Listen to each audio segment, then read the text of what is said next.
हाय सांगमाने, आजी ମୁଁ ମୋ କୁନି କୁନି ପିଲାମାନଙ୍କୁ ନେଇ ଗୋଟିଏ ଚିତ୍ରାଙ୍କନ ପ୍ରତିଯୋଗିତା କରିଥିଲି। ଏହି ପ୍ରତିଯୋଗିତାରେ ପିଲାମାନେ ସେମାନଙ୍କ ଚିତ୍ର ମାଧ୍ୟମରେ ନିଜ ନିଜର ପ୍ରତିଭା ଦେଖାଇଥିଲେ।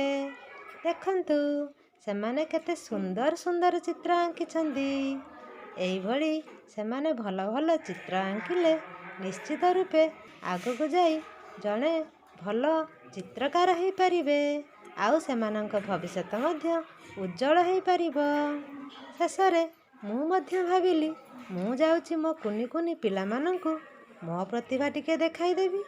ସେଥିପାଇଁ ଆମ ଶ୍ରେଣୀ ଗୃହର କଳାପଟାରେ ମୁଁ ମଧ୍ୟ ଚିତ୍ର ଆଙ୍କିବାରେ ଲାଗିଲି।